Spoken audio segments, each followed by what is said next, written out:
everyone, today I will give you a mnemonic to remember an important framework in oncology, which is the 10 hallmarks of cancer.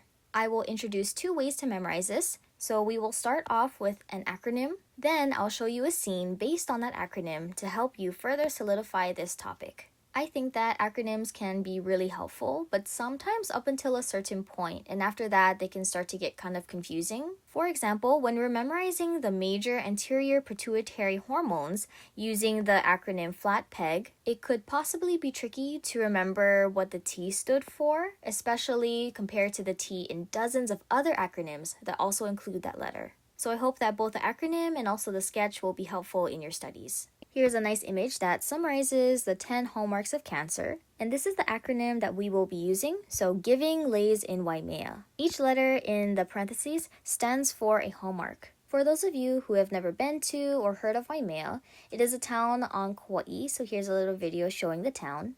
And Waimea has a high school called Waimea High School, and it is home to the sports team known as the Menehune Warriors. Just wanted to include that because the acronym here and also this mascot both show up in the sketch, so I just didn't want you to be confused. And also I just wanted to introduce you to a nice place on Kauai you can potentially visit in the future. Here is our acronym, and it shows us what each letter stands for. So we can see the giving lays in Waimea. So let's get on to our sketch. It's Christmas time in Hawaii, and many people travel here during winter break, especially to Waimea town on Kauai. To anchor you to the scene, there are holly leaves and crab ornaments. The holly represents the hallmarks, and the crabs represent Cancer, the astrological sign, to remind you of Cancer. So together, this shows you the 10 hallmarks of Cancer. In Waimea town, here we can welcome travelers from far and wide with a lei. This helps us to remember our acronym, giving lays in Waimea. So how does this relate to our acronym? Everything up here is for the Waimea acronym. Everything down here is for the acronym that has the G and the I in it. And everything to your left here is for the E and the I and the S. We will learn this in clusters.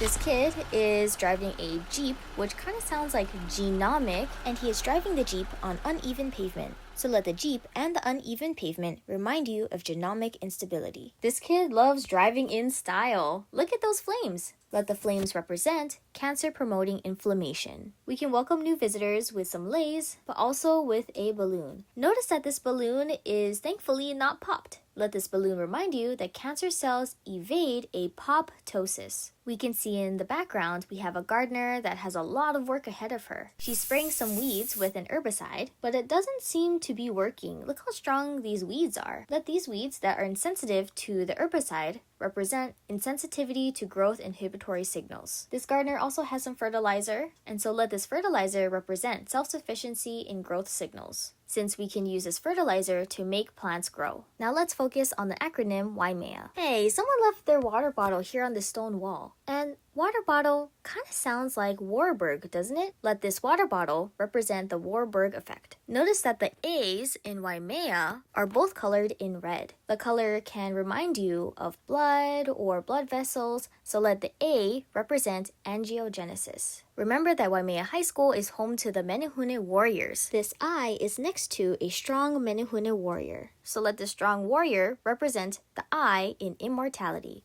Look at all the weeds that are invading this stone wall. Metastasis and invasion is represented by the weeds that are uncontrollably growing in this stone wall. This strong warrior has a shield, but it's broken. Let the broken shield represent our broken defenses or the evasion of the immune system. And that's it. I hope this has been helpful for you, and I hope you have a great day.